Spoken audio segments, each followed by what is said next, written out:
ஆச்சி பாதாம் ட்ரிங்க். ஆச்சி பாதாம் ட்ரிங்க் ஒன்னு வாங்கினா ஒன்னு ஃப்ரீ. மதுரை அருகே கந்துவட்டி கேட்டு அவதூறாக பேசியதால் வாழ முடியாமல் எங்களை கருணை கொலை செய்துவிடுங்கள் என ஆட்சியரிடம் கண்ணீர் மல்க பெண் ஒருவர் புகார் அளித்துள்ளார். பெரியகவுண்டம்பாளையத்தை சேர்ந்த கார்த்திகேயன் சித்ராதேவி தம்பதியினருக்கு 2 மாற்றுத்திறனாளி குழந்தைகள் உள்ள நிலையில் மருத்துவ தேவைக்காக கடன் வாங்கியதாக கூறப்படுகிறது. இந்த நிலையில் கந்துவட்டி கேட்டு மிரட்டப்படுபவர்கள் மீது நடவடிக்கை எடுக்க கோரி மாவட்ட ஆட்சியரிடம் சித்ராதேவி மனு அளித்தார். இதனையடுத்து குழந்தைகளுக்கு காது கேட்பதற்கான கருவிகளை மேற்கொள்ள மாற்றுத்திறனாளிகள் நலத்துறை அதிகாரிகளுக்கு உத்தரவிட்ட ஆட்சியர் கந்துவட்டி கேட்டு தொந்தரவு செய்பவர்கள் மீது நடவடிக்கை எடுக்க காவல்துறை அதிகாரிகள் உத்தரவிட்டனர். அவர் வீடு வாசலாம் விற்று எனக்கு 10 லட்ச ரூபாய்க்கு மேலே செலவு பண்ணார்.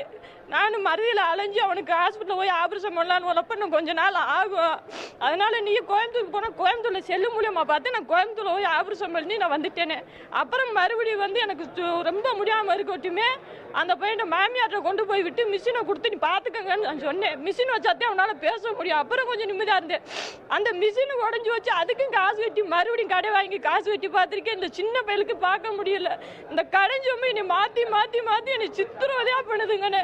லோனை வாங்கி ஒரு ஆள்கிட்ட 5 பைசா வட்டிக்கு வாங்கி என் பிள்ளைய பார்த்து அது 3 லட்ச ரூபா கட்டி நான் மிஷினை வாங்கி எனக்கு வாரம் 1500 ரூபா மாத்திரலாமல் என்னால் ஒன்றும் செய்ய முடியல. அவருக்கும் கையால் வராமல் 2 பேத்துக்கு இப்போ சண்டை வந்து பிள்ளைகளை விட்டு நீ செத்துப்போ இல்லை நான் செத்துப்போ. நான் மாத்திரை குடிச்சிட்டேன்னா 1 நிமிஷம் சேர்த்துருவேன். ஆனால்